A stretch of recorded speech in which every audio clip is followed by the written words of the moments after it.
I remember Michelle Obama saying if Trump won, women would suffer. If we don't get this election right, your wife, your daughter, your mother, we as women will become collateral damage to your rage. Trump's pretty much already president, so let's check in on Michelle. Attention, everybody. We are full of joy here today. So honored to have you. Rumors continue to escalate for the Obamas. Hopefully they can settle it like men.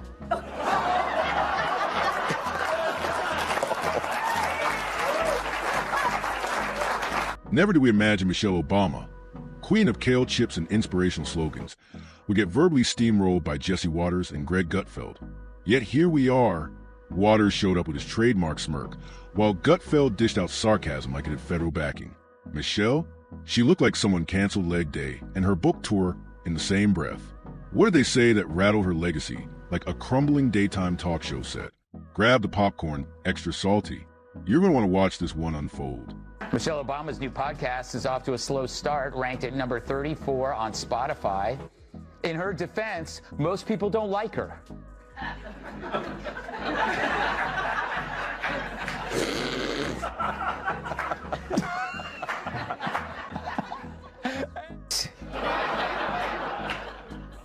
Michelle Obama surprised fans on her new podcast by saying her pet peeve about her husband is that he's chronically late. For example, we're still waiting on him to admit he's from Kenya. And as for Barack's pet peeve about Michelle, he's mad that she keeps leaving the toilet seat up. When she cleans it. When she cleans it. Oh boy. Michelle Obama probably thought post-White House life meant smooth sailing, million-dollar book deals, Netflix gigs, and avocado toast brunches with shallow chatter. But Jesse Waters and Greg Gutfeld had other plans. Not on our watch. They practically declared, before going absolutely thermonuclear on the former First Lady. Politely, of course. The same kind of politeness you get when a cat drops a dead bird at your feet. It was savage, wrapped in smiles, and Michelle didn't see it coming. The brunch? Canceled. The toast? Burned. Michelle Obama looks proud of her country again, which is weird because Biden's about to turn the White House over to Hitler. Everybody should be scared, right? At the Obama house, it's Christmas as usual. The only thing keeping Michelle up at night is what to stuff in Barack's stocking. Who's the hardest to shop for? He is. Oh my gosh. Yeah, I mean, he's just a boy, you know? I mean, he just doesn't do much. He golfs, and there's only so many golf balls you can get a dude. Right. I'm trying to, like, get him clothes that he wouldn't buy, you know? Okay. Because he's also cheap. Well, who is the best gift giver out of you guys? Probably me. Okay. You know, I think I am, because I'm actually paying attention to everyone. Ah, you know? that is the I'm, trick. like, listening. Michelle just said her husband's cheap, doesn't listen, and chases balls all day like a little boy. But before we go on, don't forget to subscribe if you're enjoying this breakdown. It all kicked off when Michelle did what she does best. Speak in vague, inspirational riddles while rocking a \$3000 outfit that just screams relatable. She's back on tour because apparently America hasn't heard enough about her childhood on the South Side, her famously toned arms, or how she totally didn't want to be First Lady, yet somehow became the most curated Instagram memoir in U.S. history. Michelle thinks American men suck. Let me warn you, your rage does not exist in a vacuum. If we don't get this election right, your wife, your daughter, your mother, we as women will become collateral damage to your rage. To the women listening, we have every right to demand that the men in our lives do better by us. We have to use our voices to make these choices clear to the men that we love. Our lives are worth more than their anger and disappointment. What's that pitter-patter sound I'm hearing in the background? It's the footsteps of Barack running to vote for Trump. Naturally, Jesse Waters kicked off his show with what can only be described as a full-blown roast dressed up as political commentary. He looked like he'd been waiting for this moment since Michelle first said, When they go low, we go high, which in practice translated to when they insult us, we produce Netflix specials. Like living under a dictator, how women will survive the next 4 years, but she never asked. Michelle put down some ground rules for the interview. After the biggest election in the history of the country, her words, not mine, Michelle said, "Don't ask me about politics." Michelle's only allowed to be asked about her new book, her new Netflix show, and her new fruit juice brand. Not very maha. Michelle's got to push product. It's the new golden age, remember? It's almost like she's saying life goes on. The whole democracy is on the line was just a lie. Jesse Waters leaned back in his chair like he was about to drop the nuclear codes and said, "Michelle Obama wants you to believe she's just like you, except she's living in a $11 million mansion in Martha's Vineyard, sipping imported kombucha, and struggling to recall what gas cost in 2007. Boom. First shot fired. No warm-up, no hesitation. Just straight for the Martha's Vineyard jugular. Because nothing says voice of the people like a second home on an island where the grocery store has valet service. But Jesse wasn't finished. He took aim at Michelle's latest speech, where she called democracy fragile.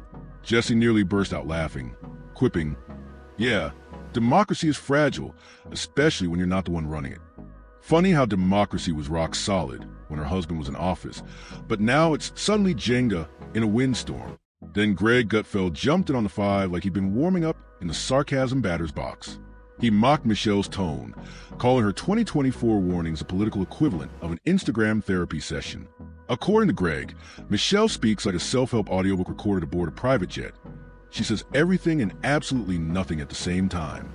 "It's like if fortune cookies had a podcast," he scoffed, and the roast kept sizzling. Greg took aim at her ever-evolving public persona, from reluctant first lady to political Oprah with better biceps. With an exaggerated eye roll, he said, "She's everywhere, award shows, talk shows, Netflix. Probably plotting her next cameo in a climate change documentary, whispering over slow-motion glacier footage."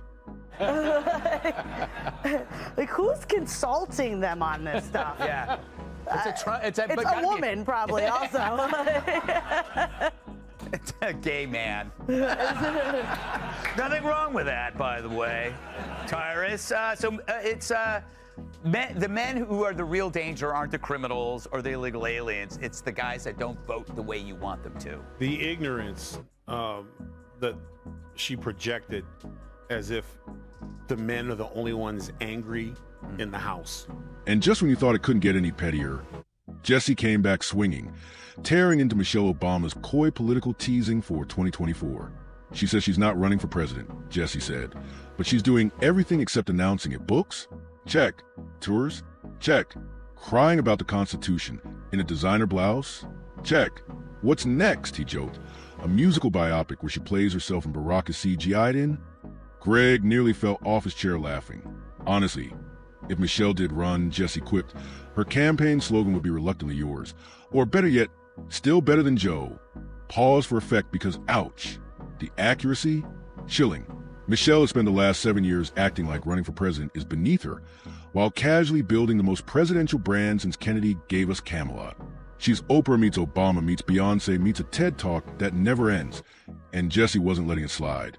She's got a cult following bigger than most religions, he said. And what does she do with it? Sell books about becoming. Becoming what? America's guilt-tripping stepmom. Greg doubled down. She's not relatable. She's a walking Instagram filter, and yet the media still treats her like she invented vegetables. Ah, yes, the vegetables. Jesse pounced. Remember the White House garden? Michelle acted like she cured obesity with a few zucchinis. Meanwhile, school kids were choking down kale sticks and writing letters begging for pizza. Michelle's been busy working on a new podcast, and so far, it's been a flop. The first 2 episodes have been up all day and only gotten a few thousand views on YouTube. Half of them are probably primetime producers. But still, Michelle's spilling the family secrets, like how Barry gets on her nerves. Listen. Barack, he had to adjust to what on time was. Because he was on that island time. Well, but, I've got this husband who's like, when it's time to leave, it's 3 o'clock, he's getting up and going to the bathroom. Greg nodded solemnly. Never forget what she did to lunchrooms, he said. She turned Taco Tuesday into Broccoli Trauma Thursdays. But this wasn't just about school lunches. They were targeting the brand, the myth, the perfectly spotlighted version of Michelle Obama that gets rolled out every 2 years like the royal family unveiling a new portrait. You ever notice how Michelle always talks about how hard things were? Jesse asked, but somehow those hard things came with book deals, private jets, and Netflix contracts. At some point, it stops being adversity and starts being a business model. Greg agreed. She's turned victimhood into a franchise. Michelle Obama is the Marvel Cinematic Universe of inspirational struggle. There's always a sequel, and it's always ghost-written. Then they pivoted back to her favorite talking point, the Constitution's supposed fragility. Jesse smirked. Funny how the Constitution only becomes fragile when it might let someone they don't like win. It was perfectly sturdy when it put Barack in office, or Joe in the basement. Greg piled on. Michelle wants a democracy that's free as long as it votes how she likes. Otherwise, it's fragile, broken, or written by powdered wig-wearing white guys. Which, he added, didn't stop her from quoting it when it suited her. It's official. President Obama is scared. How do you know? He's getting desperate. On Sunday, he said sexism is hurting Hillary's White House bid. Yeah, sexism, because she's a woman. This from some no-name guy who stole a woman's job 8 years ago. Remember that? Everyone knew Hillary. No one knew him, yet he just cut in front of her. Why? Sexism, obviously. And back then, being the first black, Trump being the first female. Lucky for them, no transgendered Native American was running, or both of their clocks would have been cleaned. But whining about sexism reveals Obama knows Hillary's in trouble. When all else fails, blame patriarchy. Still, it's weird that you're sexist for not voting for Hillary because she's a woman, but it's okay to vote for Hillary because she's a woman. Then came the roast of Michelle's Netflix empire. Greg, dripping with sarcasm, said, I love how Michelle left the White House and thought, you know what America really needs? A documentary of me staring out windows dramatically. Jesse nodded. Yeah, she narrates everything like she's solving a murder mystery. As I stood there watching the sunrise, I wondered, could broccoli really change the world? No, Michelle, it can't. Next came the hypocrisy. Jesse went in. She talks about climate change while flying private, inequality while signing book deals with more zeros in a math textbook, and we're all supposed to clap like trained seals. Greg hit the elitism angle. She acts like she's above politics. But every third sentence is a political landmine wrapped in a yoga quote. When they go low, we go high. Lady, you live on a hilltop estate with ocean views. The takedown was relentless. But what really sent Greg into overdrive were Michelle's recent statements about being terrified of what could happen in 2024. Greg's eyes lit up. Oh, she's scared? You know what scares me? When rich people pretend they're peasants about to be oppressed. Michelle Obama has more security than a James Bond villain, and we're supposed to believe she's trembling over a red hat in Iowa. Jesse added, she talks about the loss of hope like she didn't just drop $10 million on her third book tour. Must be hard to stay hopeful when your assistant forgets to restock the gluten-free water. Michelle says her husband doesn't really like people, doesn't know how to talk to him, and doesn't even really care. When a girlfriend comes to visit, it's usually like, you gotta stay for 2 days because it's going to take us so much 2 time to come to check up. Now, Barack's come in, he's come out, and he's like, y'all still talking? He'll sit down for 5 minutes, be like, how are the boys? And the flip side of my husband, right? Because he golfs, and golfing takes as long as the first session of our, it takes 5 hours to golf. He'll golf with his buddies, come back and be like, how's X? He's good. It's like, what'd y'all talk about? Nothing. Then came the closer. Greg leaned in and asked, do you think Michelle Obama even remembers what a gallon of milk costs? Jesse didn't miss a beat. Absolutely. She's got it embroidered on a decorative pillow in her pantry, just so she can say she's in touch with regular people. And there you had it. 3,000 words of unfiltered Jesse Waters and Greg Gutfeld roasting Michelle Obama like she stole their lunch money in middle school. They didn't just challenge her statements. They dismantled the entire political celebrity aesthetic she spent years curating. They took the polished Michelle Obama brand, put under a Fox News magnifying glass, and roasted it so thoroughly it came out looking like Thanksgiving dinner. But just when you thought Jesse and Greg had squeezed every last drop of satire from the Michelle Obama lemon, they kept going, because there's still one juicy layer left. The Reinvention Tour, Michelle 3.0, or maybe 4.0. Who can keep track? When every version comes with a new hairstyle, a soft-focus film crew, and a speech about healing the nation from a designer couch no one can pronounce. Greg nearly combusted talking about her latest podcast. She's on there rambling about emotional labor and holding space. He scoffed. And I'm just wondering, does that emotional labor come with a stylist and an espresso machine? She acts like carrying the emotional burden of the country is her full-time job, Greg added. Lady, your hardest decision today was which silk blouse matched your affirmations. Even if they run Michelle. According to a new poll, Michelle Obama isn't as strong a Democratic candidate against former President Donald Trump as many Dems would have you believe. In a hypothetical matchup, my favorite kind, Trump wins with 47% of the vote compared to Michelle Obama's 44%. I guess some of the kids whose school lunches she ruined are finally old enough to vote. Remember that? And Jesse, he took it even further. She drops a new vague TED Talk about America every 6 weeks. We need unity. We must listen. We should elevate voices. What does that even mean? He scoffed. It's like she's reading inspirational tweets off a scented candle. Their takedown of Michelle's activism as luxury brand strategy was surgical. Greg said, she wants to be seen as a mother of the nation, but only from her $$100,000 kitchen while sipping a green smoothie that costs more than your rent. Jesse piled on. You're not a revolutionary if every protest includes a photo op and in turn carrying your collagen water. Then they went after her uncanny ability to hijack any moment, any tragedy, election, or cultural ripple, and make about herself. Jesse laughed. A butterfly lands on a ballot box in Michigan, and suddenly Michelle's writing a poem about hope. Greg nodded. And the media laps it up like gospel. Every syllable she utters gets framed in gold. That, they argued, was the real secret sauce behind their roast. It's not just that Michelle Obama is wealthy, polished, and perpetually mid-speech. It's that she's untouchable. A critic-proof icon, curated so thoroughly that even her silence earns a standing ovation. So naturally, Jesse and Greg made it their patriotic duty to drag her off that pedestal, one eye roll at a time. And right now, Michelle is having her Hillary moment. Barry had his 8 years, so Michelle's demanding her time to shine. Michelle's on a roll, and now she's center stage. The woman who needs no introduction, for real, Michelle Obama! We have to be honest about real marriage and the work that it takes to build a life with another person. It's like all hashtag relationship goals, and I'm like, I was mad at him in that picture.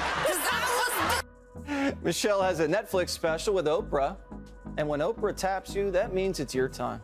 The Obamas know that. It was Oprah who was the first big name to support Barry's run for the White House. So what does this mean?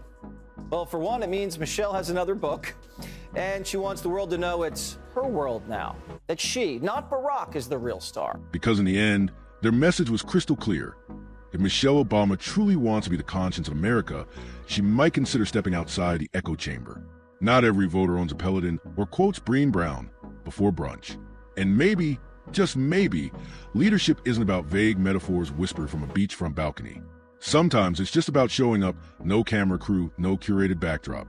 One thing's for sure, Michelle may have a media worshiping at her designer heels, but Jesse Waters and Greg Gutfeld aren't buying the hype.